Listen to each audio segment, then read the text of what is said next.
ज्यादातर लोगों को लगता है कि अच्छा कम्युनिकेशन मतलब सही शब्दों का इस्तेमाल करना है ना। लेकिन क्या होगा अगर असली खेल शब्दों का हो ही नहीं बल्कि साइकोलॉजी का हो। चलिए आज उन छिपे हुए सिद्धांतों को समझते हैं जो असल में किसी की बात में वजन डालते हैं। अब ये नंबर देखिए, 90%।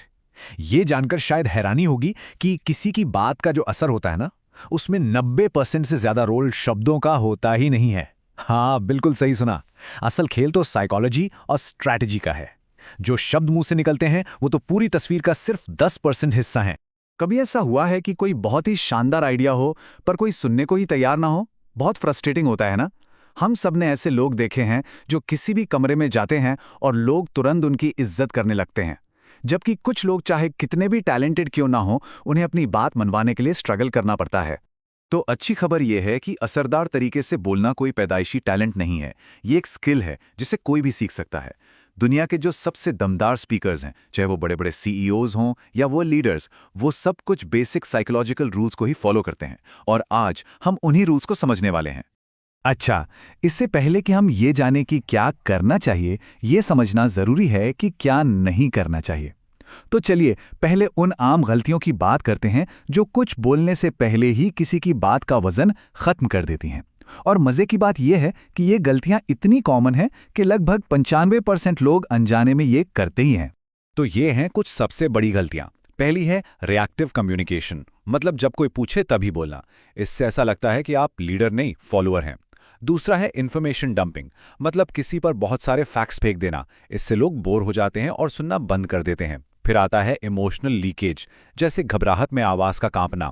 इससे सारी क्रेडिबिलिटी खत्म हो जाती है। और आखिर में अप्रूवल सीकिंग, बार बार पूछना। समझ आ रहा है ना? ये कमजोरी की निशानी है। जरा देखिए कैसे शब्दों का छोटा सा बदलाव पूरी की पूरी इमेज बदल देता है। लेफ्ट साइड की भाषा को देखें तो ऐसा लग रहा है जैसे कोई परमिशन मांग रहा हो, उसमें कॉन्फिडेंस की कमी है। और राइट साइड की भाषा, उसमें कॉन्फिडेंस भी है और वैल्यू भी। तो ये सिर्फ शब्दों का खेल नहीं है, ये पावर सिग्नलिंग है। चलिए अब बात करते हैं सबसे जरूरी हिस्से की, पहले 3 सेकंड में अपनी छाप कैसे छोड़ें। क्योंकि असल में किसी की बात में कितना दम होगा, ये बातचीत शुरू होने से बहुत पहले ही तय हो जाता है। सिर्फ 3 सेकंड, बस इतना ही टाइम लगता है हमारे दिमाग को किसी के बारे में एक राय बनाने में। ये एक तरह का सर्वाइवल मैकेनिज्म है जो हमें हमारे पूर्वजों से मिला है। और अगर कोई ये समझ जाए कि ये कैसे काम करता है तो उसे एक जबरदस्त एडवांटेज मिल जाता है। तो हमारा दिमाग फौरन 3 चीजें चेक करता है। किसी का पोस्चर कैसा है, मतलब उनकी बॉडी लैंग्वेज, उनकी आवाज कैसी है और उनके मुंह से निकले पहले कुछ शब्द क्या हैं। इन्हीं 3 चीजों से मिलकर वो फर्स्ट इंप्रेशन बनता है, जिसे बाद में बदलना लगभग नामुमकिन होता है। तो सवाल यह है कि अथॉरिटी कैसे दिखाएं। ज्यादातर लोग अथॉरिटी का मतलब समझते हैं एग्रेसिव होना, सबसे ऊंची आवाज में बोलना। पर असली अथॉरिटी वो तो शांत होती है, कंट्रोल्ड होती है और मैग्नेटिक होती है।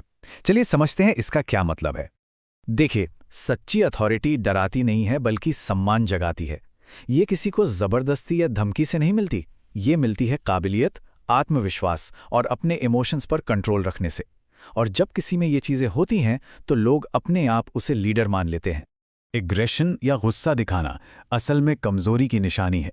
ये दिखाता है कि किसी के पास अपनी बात मनवाने के लिए जोर जबरदस्ती के अलावा कोई और रास्ता नहीं है। वहीं दूसरी तरफ सच्ची अथॉरिटी अंदर के काम और कंट्रोल से आती है, जो लोगों को दूर भगाने के बजाय अपनी ओर खींचती है।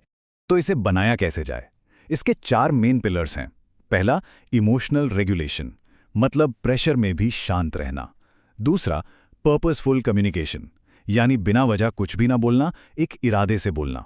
तीसरा, अपनी काबिलियत को बातों से नहीं काम से दिखाना।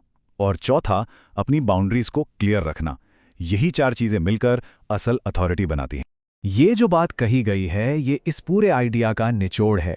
मकसद डराना नहीं है बल्कि एक ऐसी पर्सनालिटी बनाना है जिसकी तरफ लोग खुद ब खुद खींचे चले आएं।